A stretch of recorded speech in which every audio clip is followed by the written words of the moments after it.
Hello and good morning everyone. I welcome you all at Verse IS. I hope everyone is doing well.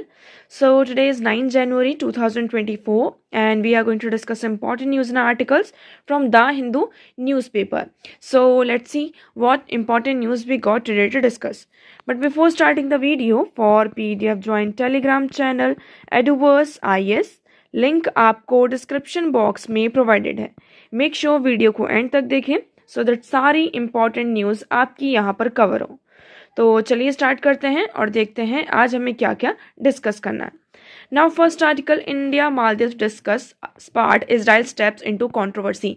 अभी India और Maldives के बीच में क्या चल रहा है, यहाँ पर एक वॉर चल रहा है. किसका? वर्ड्स का. वॉर ऑफ वर्ड्स हम यहाँ पर कह सकते हैं.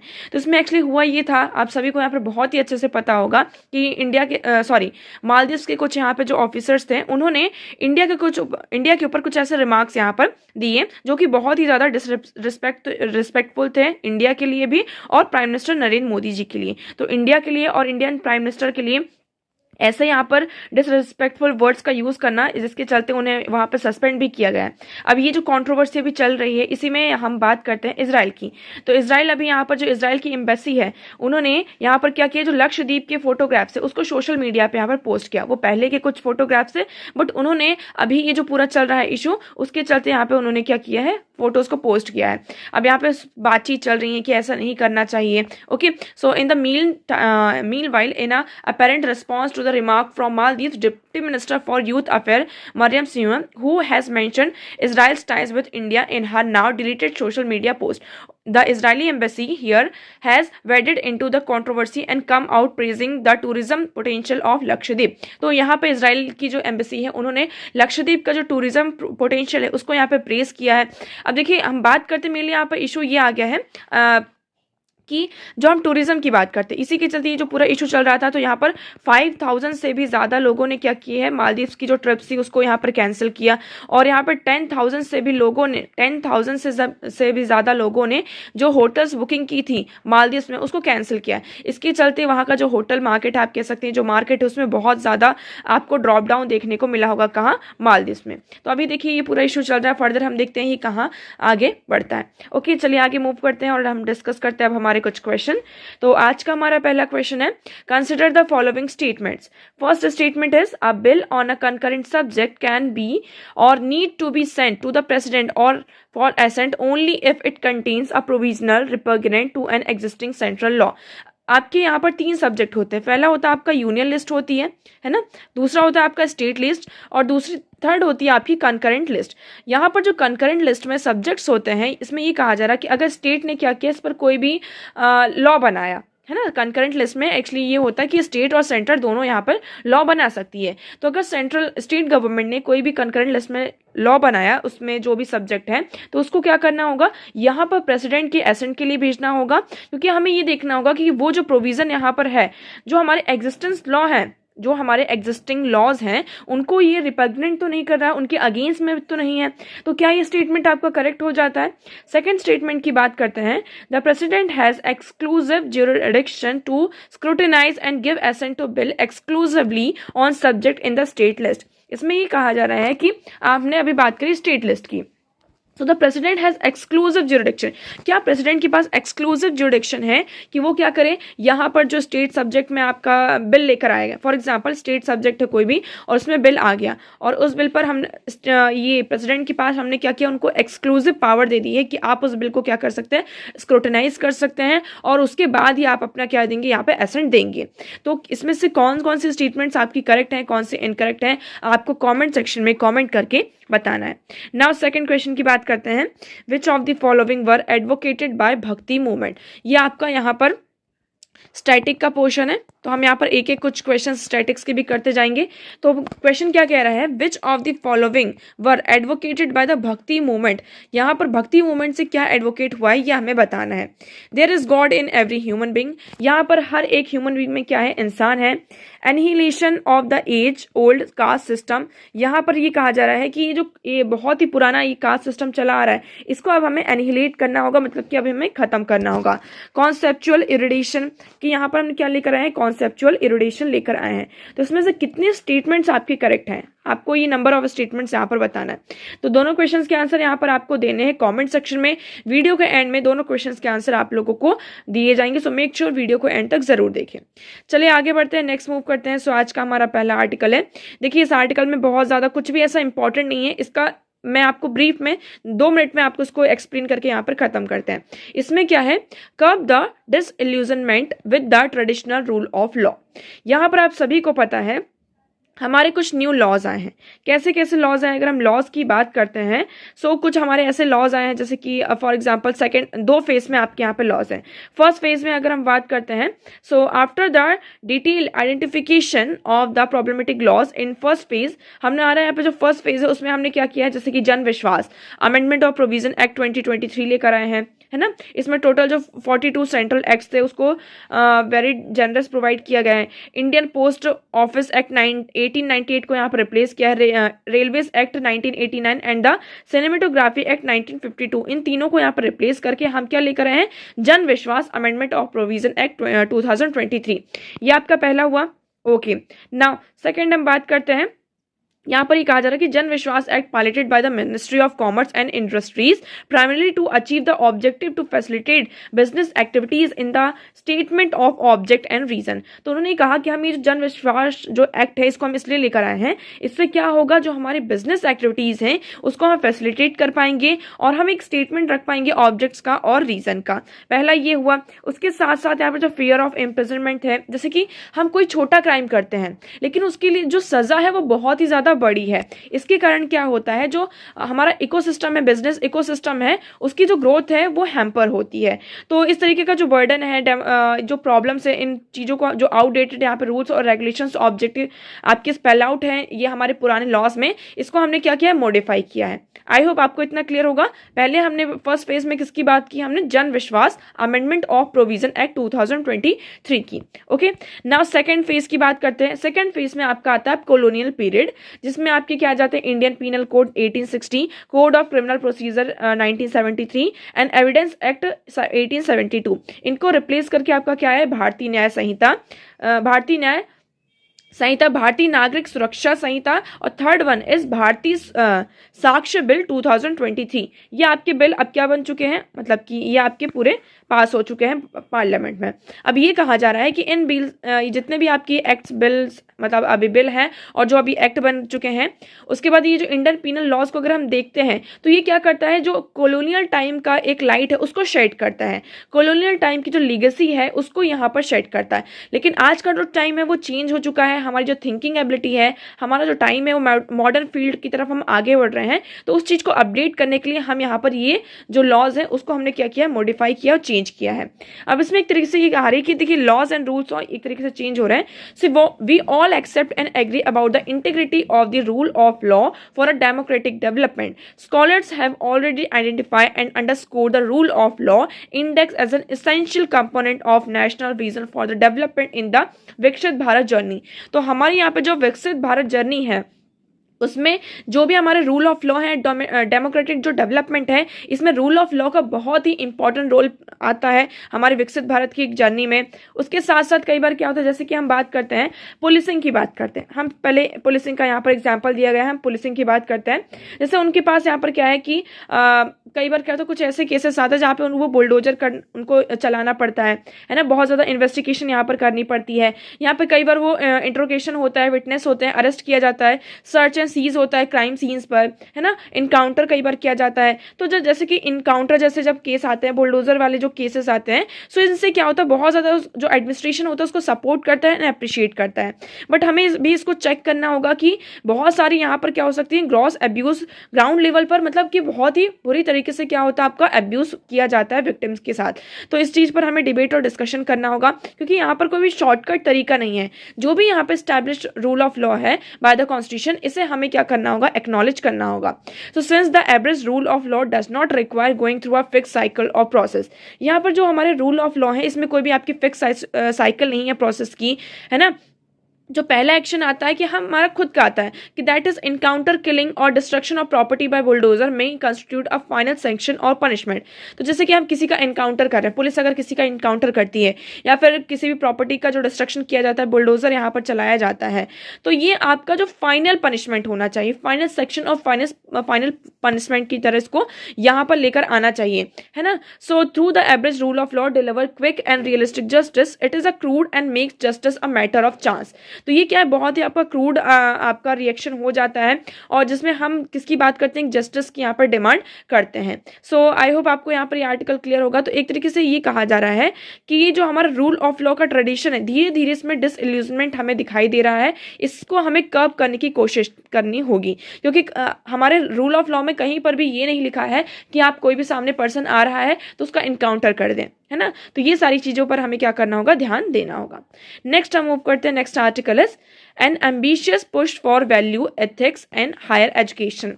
अभी यहाँ पर यूनिवर्सिटी ग्रांट्स कमीशन यूजीसी की कुछ यहाँ पर उन्होंने न्यू गाइडलाइंस इशू की हैं। इसमें से सबसे ज़्यादा जो इंपॉर्टेंट हो जाता है वो क्या होता है, आपका मूल्य प्रवाह। तो पहले हमारा 2019 का वर्जन था मूल्य प्रवाह, अब इसे मॉडिफाई किया गया है। अब हमारा क्या है, मूल्य प्रवाह 2.0 ये हमारा नया है। इसमें मेनली क्या है, ये किसको यहाँ पर सीख करता है, ये क्या है गाइडलाइंस, तो it seeks to inculcate human values and professional ethics in higher education institution. जो हमारे हायर एजुकेशन इंस्टीट्यूशंस हैं उनमें हमें ह्यूमन वैल्यूज को क्या करना है, इनकलकेट करना है।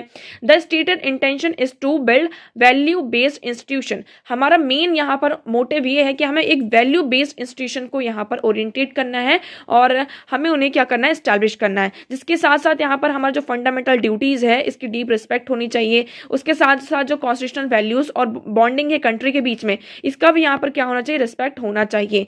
और जो भी हमारे हायर इंस्टीट्यूशंस हैं वहां पर क्या हो, एथिक्स हो, वैल्यूज हो, है ना, इस बेसिस पर क्या हो, बिल्ड हो। अभी यहाँ पर एक ह्यूमन सर्वे किया गया है रिसोर्स ऑफ मैनेजमेंट, जिसमें बहुत सारी जो अनएथिकल प्रैक्टिसेस हैं वेरियस ऑर्गेनाइजेशन में यहाँ पर पाई गई हैं। कैसी practices, for example the most prominent इसमें से क्या बताया जाए, फेवरेटिज्म इन हायरिंग। जैसे कि किसी भी पर्सन को जब हम हायर करते हैं तो उसमें आपका फेवरेटिज्म चलता है कि मतलब ये पर्सन को हम जानते हैं, है ना, तो हमने जुगाड़ से क्या किया, इस पर्सन को हायर कर लिया। ट्रेनिंग, पे एंड प्रमोशन, सेक्सुअल हैरेसमेंट बहुत ज़्यादा होता है। जेंडर डिस्क्रिमिनेशन हमें प्रमोशन में देखने को मिलता है कि जेंडर डिस्क्रिमिनेशन होता है बहुत ज़्यादा। Inconsistence view of on discipline, यहाँ पर जो डिसिप्लिन है इसमें बहुत ही इनकन्सिस्टेंस व्यू हमें दिखाई देता है। लैक ऑफ कॉन्फिडेंशियलिटी, कि मतलब कोई भी आपका जो कोई भी हाई इंस्टीट्यूशन है तो यहाँ पर कुछ चीज़ें ऐसी होती है कि हमें उन्हें कॉन्फिडेंशियल रखना पड़ता है, लेकिन क्या होता है कि उन कॉन्फिडेंशियलिटी नहीं दिखती। जेंडर डिफरेंसेस इन कंपनसेशन, यहाँ पर जो कंपनसेशन दिए जाते हैं उसमें जेंडर डिफरेंस दिखाई देता है। नॉन परफॉर्मेंस फैक्टर ओवरलुक्ड इन अप्रेजल, जैसे कि यहाँ पर दो पर्सन है, ये एक ए है और ये बी है। बी बहुत अच्छा काम कर रहा है लेकिन उसका जो परफॉर्मेंस है उसको यहाँ पर अप्रेजल नहीं मिल रहा है, उसको ओवर लुक कर दिया जाता है ना। Arrangements with vendor for personal case, यहाँ पर जो वेंडर्स होते हैं उनके साथ अरेंजमेंट होना कि हमारा जो पर्सनल केस है वो पूरा हो सके। Gender discrimination during recruitment and hiring, जब आपका रिक्रूटमेंट होता है, हायरिंग होती है, उसमें बहुत ही ज़्यादा यहाँ पर जेंडर डिस्क्रिमिनेशन होता है। तो ये सारा मतलब कि एक सर्वे जो हमारा ह्यूमन रिसोर्स मैनेजर के द्वारा ये सर्वे किया गया है उसमें ये सारी चीज़ें निकल कर आई हैं। अब हम यहाँ पर लेकर आए हैं कि जो हमारा यूजीसी जो हायर एजुकेशन की इंस्टीट्यूट्स हैं वहाँ पर ये जो करप्शन है उसे हमें कम करना है और जो एथिक्स और इंटीग्रिटी का वॉल्यूशन हो रहा है ना, इसे हमें क्या करना है, कम करना है। सो हमारा जो मेन फोकस है पर होना चाहिए, ट्रांसपेरेंसी पे होना चाहिए। सो जो हमारा मूल्य प्रवाह 2.0 है इसमें हमने मेनली किस पर फोकस किया है, ट्रांसपेरेंसी पर फोकस किया है कि हमें क्या करना है, जो भी decision making in higher education institutions है इसमें हमें ट्रांसपेरेंसी और पब्लिक इंटरेस्ट को इन्वॉल्व किया गया है। So it seeks to abolish the discriminatory privileges of officials and urge the administration to punish the corrupt. तो यहाँ पर हमने क्या किया, जो भी करप्शन हो रहा है, जो भी यहाँ पर करप्शन कर रहा है तो उसका पनिशमेंट का भी हम प्रोविजन लेकर आए हैं। उसके साथ साथ यहाँ पर encouraging person at all level to think and give their advice freely, हर एक लेवल के पर्सन को हमने क्या किया, इनकरेज किया है जिससे कि वो क्या कर सके, यहाँ पर आ सकें और एडवाइस यहाँ पर दे सकें। So this is a laudable timely intervention as these values are receding. तो यहाँ पर हमारे पास अभी टाइम है कि हम क्या कर सकते हैं कि जो हमारा हायर एजुकेशन एडमिनिस्ट्रेशन रेगुलेशन है, यहाँ पर गाइडलाइंस रिक्वायर है, जिससे कि हम क्या कर सकते हैं, accountability, transparency, fairness, honest and high degree of ethics को यहाँ पर इनकलकेट किया जा सकता है in a higher education. Okay, with that हमारा जो एक कंड्यूसिव कल्चर है, work environment for teaching, learning, research and development का जो पोटेंशियल है, इसको भी हम इंप्रूव कर सकते हैं अगर ये यहाँ पर हम ये जो high degree of ethics higher institutions में नहीं लेकर आते हैं। सो इससे क्या होता है, जो हमारा वर्क एनवायरनमेंट है for teaching, learning, research and development, ये इस पर क्या होता है, बहुत ज़्यादा प्रभाव डालता है, इम्पैक्ट डालता है। सेकेंड, इसमें हम बात करते थे किसकी, इशू ऑफ कॉन्फिडेंशियलिटी की। तो हमें यहाँ पर जो इंफॉर्मेशन है, राइट टू इन्फॉर्मेशन, ठीक है, हम इसकी बात करते हैं, लेकिन उसके साथ साथ हमें जो कॉन्फिडेंशियलिटी है उसको भी मेंटेन करके रखना होगा, क्योंकि कई बार क्या होते हैं कि कुछ ऐसे सब्जेक्ट हम डिस्क्लोज कर देते हैं जो कि बहुत ही ज़्यादा वल्नरेबल होते हैं, और उसके साथ हमारी क्या हो जाती है, बहुत ज़्यादा प्रॉब्लम्स आ सकती हैं। ओके, सो इसमें एट द एंड यही कहा जा रहा है कि यूनियन का हमें यहाँ पर सपोर्ट चाहिए। उसके साथ साथ जो ये हमारा मूल प्रवाह है, expect staff and students union to support the administration in development of activities and raise issue in a dignified manner. तो हम यहाँ पे सब एडमिनिस्ट्रेशन डेवलपमेंट जो है एक्टिविटीज़ हैं, और उसके साथ हम बात करते हैं जो स्टाफ और स्टूडेंट्स हैं, तो उनसे हमारा ये कंसर्न है कि वो क्या करें, जो भी यहाँ पर इशू होता है उसको एक डिग्निफाइड मैनर में यहाँ पर रेज करें। उसके साथ साथ association and union of stake holders or pressure group to exert collective influence to protect the rights and interest of their members. तो यहाँ पर क्या है, जो भी हमारे यूनियन जो स्टेक होल्डर्स हैं वो एक तरीके से प्रेशर ग्रुप की तरह काम करते हैं, है ना। तो ये उनका हो जाता है कि जितने भी मेंबर्स हैं, ग्रुप ऑफ मेंबर्स हैं, उनके राइट्स को क्या किया जाए, प्रोटेक्ट किया जाए। Each stake holder must be allowed to proactively participate in protecting, preserving and promoting the culture and standard of their institution. यहाँ पर अगर आप इंस्टीट्यूशन का पार्ट हैं, so it is your duty, ये आपका ड्यूटी है, ये आपकी रिस्पॉन्सिबिलिटी है that you have to participate in the protecting, preserving and promoting the culture of the standard of their institution. ये आपका इंस्टीट्यूशन है, आप वहां पर काम कर रहे हैं, so it is your responsibility कि आप किस तरीके से वहां का जो कल्चर है, स्टैंडर्ड है, उसको प्रिजर्व कर सकते हैं। Okay, so it is a real threat and imminent, या एक टाइम का अभी जो हम बात करते हैं जो टीचर्स और स्टाफ का है, एसोसिएशन ऑफ स्टूडेंट्स का है ना, तो इस बार कई बार क्या होता है, बैन कर दिया जाता है, उन्हें सस्पेंड कर दिया जाता है। तो ये एक बहुत बड़ा भी थ्रेट बना है, इस पर भी हमें क्या करना होगा, फोकस करना होगा। So in the ultimate analysis they only strengthen institution by improving the quality and sustainability of the decision. तो यहाँ पर एक बताया जा रहा है कि हम जो हमारा हायर इंस्टीट्यूशन है वहाँ पर हमें क्वालिटी और सस्टेनेबिलिटी, जो हमारा डिसीजन है, उसको इंप्रूव करना होगा, तभी हमारा जो हायर इंस्टीट्यूशन है उसे स्ट्रेंथन किया जा सकता है। Okay, so I hope this article is clear to you. Now next move करते हैं। So next article is understanding the EU's carbon border tax. अब पहले आप सभी को यहाँ पर कार्बन CBAM इसके बारे में यहाँ पर पता होना चाहिए, ये क्या है। ये आपका यूरोपियन यूनियन का है ना, क्या है, आपका एक कार्बन टैक्स लॉ है, आप ऐसा कह सकते हैं, कार्बन टैक्स लॉ है। इन्होंने ये क्यों लगाया, अब इसको ये इंप्लीमेंट करेंगे फ्रॉम 2026 से, मतलब अब इसका जो डेट है उसको 2027 बढ़ा दिया गया कि 2027 से ये जो कार्बन टैक्स है ये इम्पोज कर दिया जाएगा। इस कार्बन टैक्स को हम समझते हैं, इसकी आप पूरी आर्टिकल में यहाँ पर बिल्कुल भी मत जाइए, हम इसका स्टोरी समझते हैं क्या है। फॉर एग्जाम्पल यहाँ पर हम स्टील को प्रोड्यूस कर रहे हैं, हम यहाँ पे आयरन को प्रोड्यूस कर रहे हैं, हम एल्यूमिनियम को यहाँ पे प्रोड्यूस कर रहे हैं। इसको प्रोड्यूस करने के लिए हम इंडस्ट्रीज में आपका ये प्रोड्यूस होता है, और वहाँ पर क्या लगता है, आपका इलेक्ट्रिसिटी भी लगती है। ये जो इलेक्ट्रिसिटी हमने जनरेट की है वो किसके थ्रू की है, फॉसिल फ्यूल के थ्रू की है। मतलब कि इसमें जो इन स्टील को प्रोड्यूस करने के लिए जो इलेक्ट्रिसिटी हमने यूज की है वो इलेक्ट्रिसिटी यहाँ पे फॉसिल फ्यूल से जनरेट की गई है, और इस फॉसिल फ्यूल के कारण क्या होता है, आपका ग्रीन हाउस गैसेस का एमिशन होता है। तो कहीं ना कहीं हम इस स्टील को प्रोड्यूस करने के लिए ग्रीन हाउस गैस का एमिशन यहाँ पर कर रहे हैं। तो यहाँ पर इस कार्बन टैक्स के अंदर ये कहा जा रहा है कि कोई अदर कंट्री, फॉर एग्जांपल हम इंडिया की बात करते हैं, इंडिया क्या करता है, जो कार्बन, स्टील और एल्यूमिनियम ये जो भी प्रोडक्ट्स हैं इसको यहाँ पर यूरोपियन यूनियन जितनी भी यहाँ पर कंट्रीज है वहां पर एक्सपोर्ट करता है। तो लेकिन अभी जो एक्सपोर्ट होगा उस पर क्या लगाया जाएगा, यहाँ पर टैक्स इम्पोज किया जाएगा। क्या किया जाएगा, टैक्स इम्पोज किया जाएगा। उन्होंने ऐसा क्यों किया, उन्होंने ऐसा इसलिए कहा कि फॉर एग्जांपल अगर हम टैक्स इम्पोज नहीं करते तो इससे क्या होगा, जो हमारा डोमेस्टिक मार्केट है उस पर यहाँ पर बहुत बड़ा इंपैक्ट पड़ेगा, क्योंकि वहां से जो प्रोडक्ट, इंडिया से जो प्रोडक्ट फॉर एग्जाम्पल आ रहा है तो उस पर क्या होगा, उसका जो प्राइस होगा वो कम होगा, प्राइस कम होगा, इससे क्या होगा, डायरेक्टली वो क्या करेगा, डोमेस्टिक मार्केट को इंपैक्ट करेगा। सो इसी के चलते ये यहाँ पर टैक्स इंप्लीमेंट किया जाएगा। अब इसमें मेनली इशू यही आ रहा है कि हमने ये सीबीएम को देख लिया कि intent to impose and import duty on the carbon intensive industries from non EU countries. यहाँ पर जो नॉन ईयू कंट्रीज हैं तो वो अगर कार्बन इंटेंसिव यहाँ पर प्रोडक्ट्स लेकर आती हैं, इंडस्ट्रीज जो हैं, तो उन पर क्या किया जाएगा, यहाँ पर इम्पोर्ट ड्यूटी को इम्पोज किया जाएगा। इनका मेन ऑब्जेक्टिव ये है कि हमें ग्रीन हाउस गैसेस को कैसे भी करके 2030 तक जो 55% हमारा जो 50% जो टारगेट है, मतलब उनका जो टारगेट है कि हमें 55% तक जो हमारा एमिशन है ग्रीन हाउस गैस का उसे कम करना है। तो इसके चलते उन्होंने ये पूरा सीबीएम ये आपका ट्रांजिशनल फेज की तरफ यहाँ पर आता है। आई होप आपको ये लॉ क्लियर होगा। अब हम इंडिया की बात करते हैं तो इंडिया इस एक बहुत ही बड़ा कार्बन ट्रेडिंग का मैकेनिज्म यहाँ पर लेकर आया। ऑल्दो हमने भी यहाँ पे बहुत सारे लॉस को इंप्लीमेंट किया है जिससे कि हम कार्बन क्रेडिट कर सकें और कार्बन ट्रेडिंग कर सकें यहाँ पर, और जो ग्रीन हाउस गैसेस का एमिशन यहाँ पर कर सकें। पहले हम दिसंबर 2022 की बात करते हैं। It amends the energy conversation act 2001 to introduce the carbon credit trading system, जो हमारा सीसीटीएस सिस्टम है, इसको इंट्रोड्यूस करने के लिए हमने क्या किया है, अमेंडमेंट किया है। उसके साथ साथ हम यहाँ पर क्या लेकर आए हैं, एक वॉलंटरी मार्केट बेस्ड मैकेनिज्म लेकर आए हैं जिसका नाम है ग्रीन क्रेडिट प्रोग्राम रूल, जिसमें मिनिस्ट्री ऑफ इन्वायरमेंट ने इसे 2023 में नोटिफाई किया था। The scheme is aim to encourage more environmentally proactive action going beyond the carbon reduction mandate. उसके बाद हम बात करते हैं, देखिए और भी हम लेकर आए, जैसे कि इससे क्या होगा कि जो हमारे इंडस्ट्री प्रोड्यूसर्स हैं वो क्लीन एनर्जी की तरफ यहाँ पर ज़्यादा मूव करें। तो अभी देखिए यहाँ पर हम फर्स्ट इंस्टेंस की बात करते हैं, इसका इफेक्ट तो बहुत ही ज़्यादा पड़ेगा, है ना।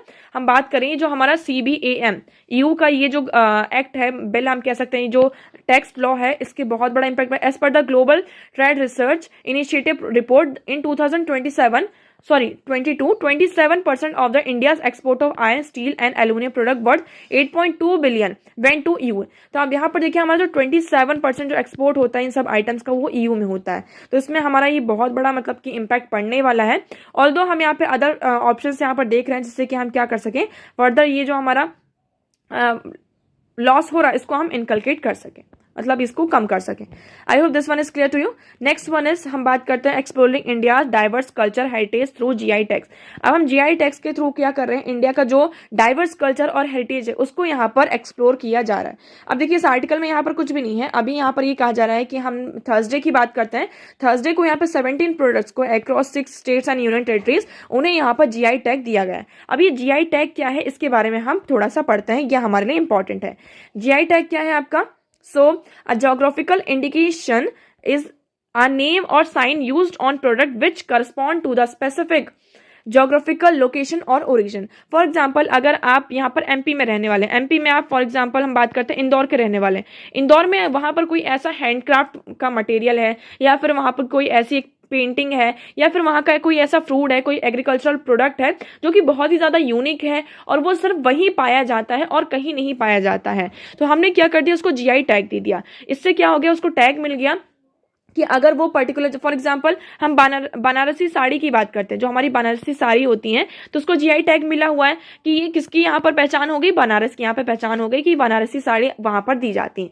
तो एक क्या है, GI is primarily an agriculture natural and manufactured product. यहाँ पर जैसे कि हैंडीक्राफ्ट और इंडस्ट्रियल गुड्स भी हो सकते हैं कि सर वो वहीं मैन्युफैक्चर किए जाते हैं, मतलब उसका जो प्रोसेस है और पहले उसकी पूरी हिस्ट्री देखी जाती है। ऐसा नहीं होता है कि मतलब हमने आज यहाँ पर प्रोड्यूस किया और आज ही हमें GI टैग मिल जाएगा, उसकी पूरी हिस्ट्री देखी जाती है, उसका यहाँ पर टेक्निक देखी जाती है कि इसमें क्या क्या चीजें हैं, उसके बाद यहाँ पर GI टैग प्रोवाइड किया जाता है।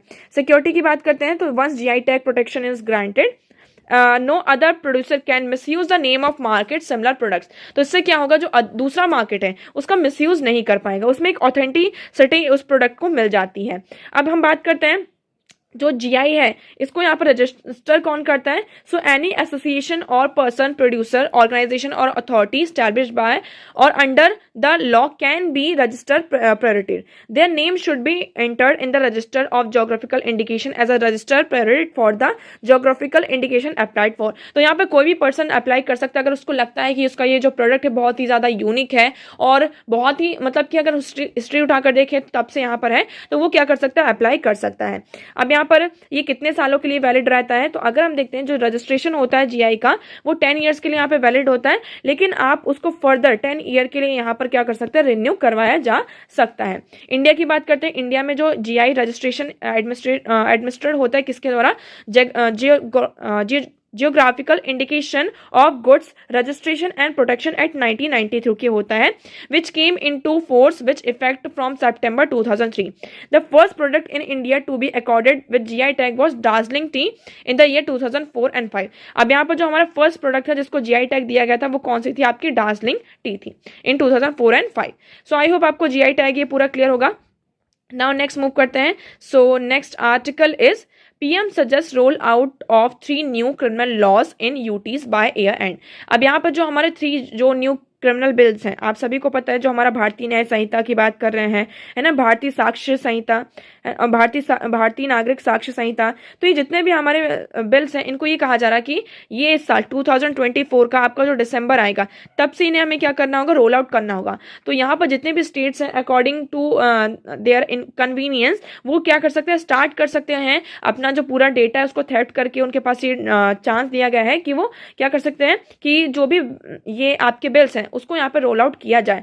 सो police officer at the meeting said the data generated after the video tapping and search and seize would be hemorrhage. The chain of command and location where the data will be stored must be asserted and there are also chances of data theft and privilege. तो यहाँ पर ये कहा जा रहा है कि देखिए डेटा यहाँ पर चोरी हो सकता है, डेटा थेफ्ट हो सकता है, यहाँ पे बहुत ज़्यादा चांसेस हैं कि जब हम यहाँ पर अगर इन रूल्स को क्या करते हैं, मतलब ये जो हमारे लॉज आए हैं, क्रिमिनल लॉज आए हैं, इनको यहाँ पर रोल आउट किया जाता है. So government is now looking at the phased implementation of legislation notify in दिसंबर से इन्हें नोटिफाई किया गया है कि हम क्या करेंगे, इसको इम्प्लीमेंट करना स्टार्ट कर देंगे. All module of crime and criminal tracking network and system, जितने भी यहाँ पर पहले जितने भी क्राइम्स हैं, क्रिमिनल ट्रैकिंग नेटवर्क सिस्टम है, उसको यहाँ पर क्या किया जाएगा, मॉड्यूल किया जाएगा. हमें यहाँ पर देखना होगा कि जितने भी यहाँ पर हम डेटा निकाल रहे हैं उसका कोई भी मिसयूज ना हो, है ना. सो स्टेट अपने फुल पोटेंशियल से यहाँ पर क्या कर सकता है, बाय दिसंबर ये 3 जो हमारे न्यू क्रिमिनल लॉज बिल आए हैं उनको इंप्लीमेंट कर सकता है. ओके, तो देखिए अब आगे यहाँ पर ऐसा कुछ भी नहीं है जो हमारे एग्जाम के पर्सपेक्टिव से इंपॉर्टेंट हो. चलिए अब आगे मूव करते हैं, हम डिस्कस करते हैं हमारा क्वेश्चन. तो आज का हमारा पहला क्वेश्चन था कंसिडर द फॉलोइंग स्टेटमेंट. तो आपका इसमें जो फर्स्ट स्टेटमेंट है वो करेक्ट हो जाता है, सेकंड इज इनकरेक्ट. सो आपका राइट ऑप्शन क्या है, ओनली 1. यहाँ पर आप एक्सप्लेनेशन देखेंगे. So constitution makes an indirect reference to the president assent to a bill. Article 254, article 254 के अंदर यहाँ पर प्रेसिडेंट किस बिल को मतलब डायरेक्ट किया गया है. सो अब नेक्स्ट हम बात करते हैं which of the following were advocated by the भक्ति मूवमेंट. भक्ति मूवमेंट में इसमें कहा जा रहा है कि किसके क्या क्या एडवोकेट हुआ था. पहले आप इसका भी यहाँ पे एक्सप्लेनेशन देखते हैं. The conception of Bhakti did away the elite tradition of Sanskrit and accepted the more acceptable language of a common man. यहाँ पर जो more accepted language थी उसको हमने यहाँ पर क्या किया, एक्सेप्ट किया. भक्ति ने यहाँ पर किया जो हमारा ओल्ड एज कास्ट सिस्टम था उसको यहाँ पर अटैक किया. उसके साथ साथ उन्होंने क्या किया, जो वर्शिप ऑफ ह्यूमैनिटी था उस पर मेनली फोकस किया. Catch word of bhakti is that God is there in every human being. Okay, so इसमें जो देखिए आपका फर्स्ट और सेकंड स्टेटमेंट है वो करेक्ट हो जाता है, थर्ड वन इज इनकरेक्ट. तो only 2 option B is your correct answer. तो आज के लिए इतना ही. आई होप आपको सारी चीजें यहाँ पर क्लियर होंगी, but still if you have any doubt you can ask in comment section. आज का वीडियो कैसा लगा एक बार कमेंट सेक्शन में जरूर बताइएगा. अगर वीडियो पसंद आया हो तो वीडियो को लाइक करना, चैनल को सब्सक्राइब एंड शेयर करना ना भूलें. So that's for all today. Thank you so much for discussion.